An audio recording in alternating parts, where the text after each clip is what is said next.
Olá, amigos. Que a paz de Jesus esteja com todos vocês e que Jesus os abençoe grandemente. Cá estamos para mais uma reflexão de um capítulo do livro Pão Nosso, psicografia de Emmanuel, pelas mãos gloriosas de Chico Xavier, e hoje com o capítulo 176, com o título de Na Revelação da Vida.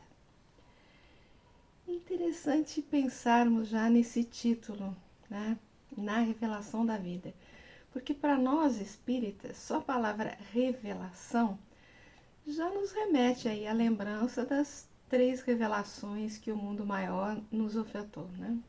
A saber, a primeira revelação, contida no Antigo Testamento, trazida pela mediunidade de Moisés, da qual Kardec faz seus comentários no primeiro capítulo de Evangelho segundo o Espiritismo. A segunda revelação, contida no Novo Testamento, trazida pessoalmente por Jesus em sua passagem encarnado aqui na Terra. E a terceira, organizada por Kardec, trazida por uma pleiade de espíritos coordenados, obviamente, por Jesus.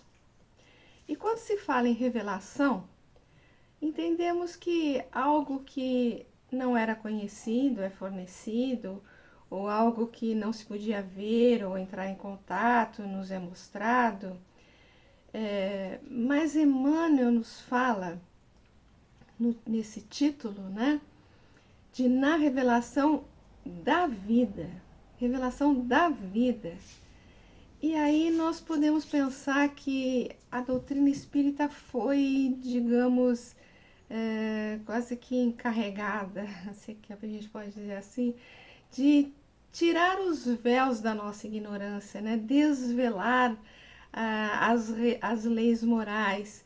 E a grande revelação feita pela doutrina espírita talvez tenha sido revelar para nós o mundo espiritual. Na revelação da vida.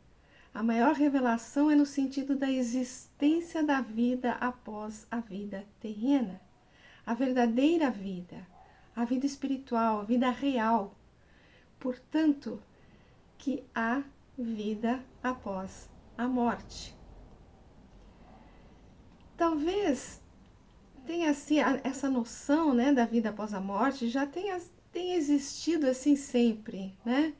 Mas a doutrina espírita, ela nos revelou assim detalhes, informações maiores, perspectivas de como pode ser essa vida futura e principalmente assim, como pode ser essa vida futura em função do que vivemos nesta vida terrena. Mas a gente pode dizer também que a grande revelação com isso veio com Jesus na sua ressurreição. Portanto, a doutrina espírita vem explicar mais, esclarecer mais tudo a respeito disso. Então, vem esclarecer, vem ampliar mais os nossos conhecimentos sobre a vida depois da morte física. Mas nós podemos encarar esse título também, na revelação da vida, sobre outro aspecto. Lembrando de uma fala de Jesus que diz: eu vim para que tenham vida e vida em abundância. Primeiro você fala assim, como assim? Mas todos nós estamos vivos, né? Estávamos vivos naquela época, como que ele fala para que vocês tenham vida? Então, o que ele queria dizer com essa fala, né? Ele fala em vida, vida em abundância. E vida em abundância não é simplesmente existir vivo aqui fisicamente. Existir é bem diferente de viver abundantemente.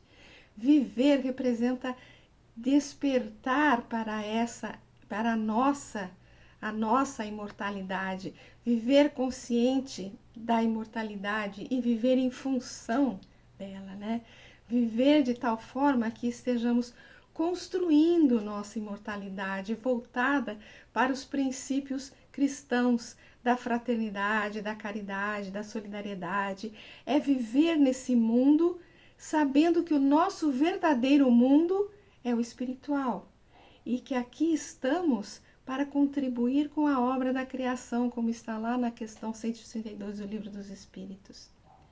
É viver com amor ao próximo e na esperança de que nossa vida futura pode ser repleta de alegrias e amorosidade, dependendo das ações aqui praticadas. E isso tem tudo a ver com o versículo escolhido por Emmanuel para comentar nesse texto. O versículo é o seguinte, está em Atos, capítulo 4, versículo 33. Diz o seguinte: e os apóstolos davam com grande poder testemunho da ressurreição do Senhor Jesus, e em todos eles havia abundante graça. Pensemos agora nesses nossos verdadeiros heróis dos primórdios da história cristã, nossos apóstolos, mas também em tantos outros que com eles conviveram, que acabaram no anonimato, mas que atuaram de forma extraordinária também. Os apóstolos tinham essa certeza da vida futura, testemunharam a ressurreição de Jesus, sabiam que poderiam reencontrar com Ele após abandonar essa vida terrena. E por conta disso, nós vemos através da nossa história a presença de muitos missionários, nossos verdadeiros heróis do cristianismo, que humildemente e corajosamente abriam mão da própria vida quando perseguidos, pela certeza da existência dessa vida mais abundante e verdadeira na imortalidade, na vida espiritual, com a possibilidade de reencontrar Jesus. Foi o que aconteceu nos primórdios do cristianismo, que se apresenta aí completamente incompreensível para muitos da época, principalmente para os romanos, por exemplo, a gente vê isso, por exemplo, no Paulo Estevão, aquele momento que Paulo, ainda Saulo, se depara com, por exemplo, com a morte de Estevão. Ele vê aquela serenidade, e ele não entende aquilo, ele não entende como que pode acontecer aquilo, Então, aquelas pessoas, elas viviam em função daquela verdade que Jesus tinha trazido para eles, que a morte não é o fim, que há vida depois da morte e que eles poderiam se reencontrar com Jesus. Sabiam que o que os esperava lá dependia do que faziam aqui neste mundo. Sabiam que conduzindo uma vida regada de amor, fraternidade, humildade, benevolência, o Mestre, que sabiam que estava vivo, os acolheriam. Eles estariam com Jesus. E por viver como filhos da luz, como diz Paulo, em todos eles havia abundante graça, como está no versículo. Pois vivendo de conformidade com as leis divinas, a espiritualidade encontrava neles recursos necessários para promover as graças aos necessitados. O alto se servia desses corações amorosos. E isso quer dizer, é isso, que quer dizer quando no versículo está escrito: e em todos eles havia abundante graça. Mas vamos ao texto de Emmanuel, Ele começa dizendo assim: os companheiros diretos do Mestre Divino não estabeleceram os serviços da comunidade cristã sobre princípios cristalizados inamovíveis. Cultuaram a ordem, a hierarquia e a disciplina, mas amparavam também o espírito do povo, distribuindo os bens da revelação espiritual segundo a capacidade receptiva de cada um dos candidatos à nova fé. Ou seja, o que ele quer dizer nesse trechinho, Eles não se enclausuraram lá, só eles fechados, em oração, meditação apenas, Era uma vida dinâmica, era uma vida com muita atividade.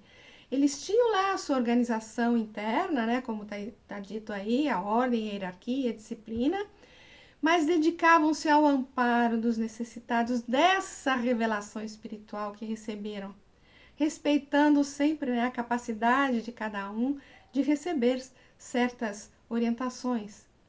A revelação era oferecida de acordo com a possibilidade de cada um de recebê-la. Eles respeitavam a condição de cada irmãozinho que ali chegava. E continuando ao texto de Emmanuel, negar presentemente a legitimidade do esforço espiritista em nome da fé cristã é testemunho de ignorância ou leviandade. O que ele está querendo dizer aí? Ele está querendo dizer assim que não adianta a gente ler tudo de Kardec, tudo de Chico, né? Se a gente não se esforçar para a nossa transformação, para a gente não se esforçar em viver de acordo com as leis divinas, de acordo com a mensagem de Jesus, né? Chegando no momento que todos nós chegamos num momento de aferição e a gente não puder, a gente não vai ter condição, vamos dizer assim, de alegar ignorância, porque se a gente leu tudo aquilo, né? Não tem como alegar ignorância. Aí a nossa situação acaba ficando pior ainda, né?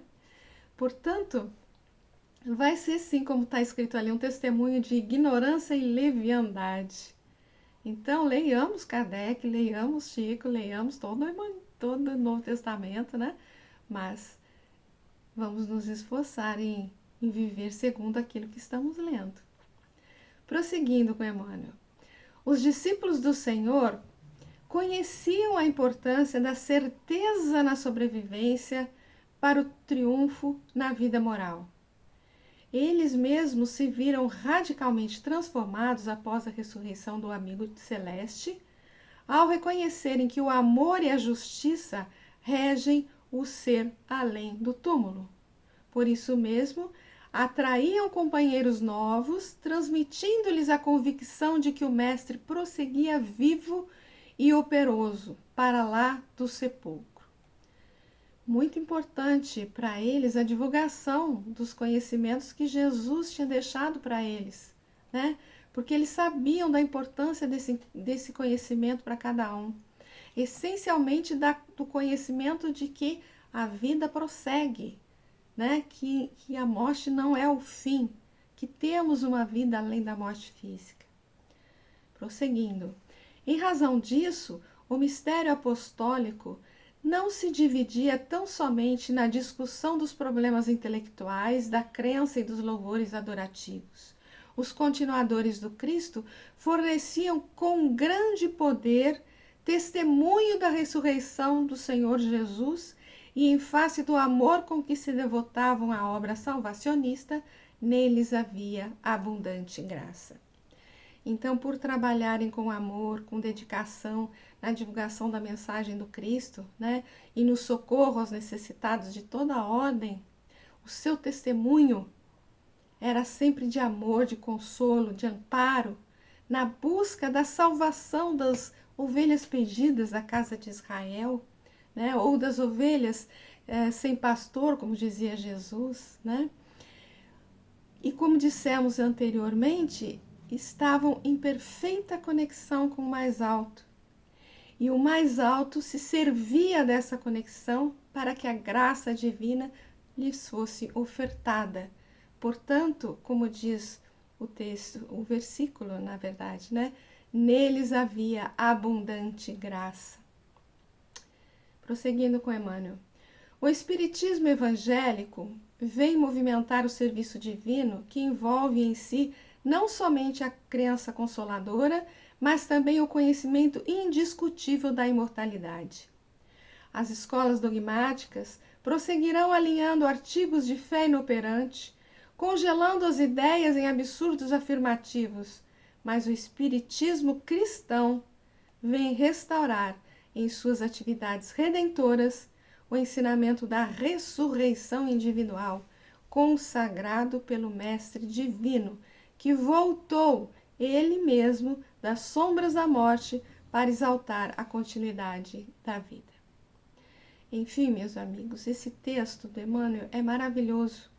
Ele vem nos lembrar da importância de vivermos conscientes em função da nossa imortalidade. Vem nos dar forças e estímulos para que voltemos nossa essência atual aos mais altos e dignos atos de amor e fraternidade, para que também nós possamos ter graça em abundância e que nossa vida futura possa ser também repleta de alegria, por podermos reconhecer nesse momento de aferição, reconhecer a nossa consciência tranquila com relação ao que precisávamos ter feito nessa existência atual. Que a graça divina possa envolver a todos.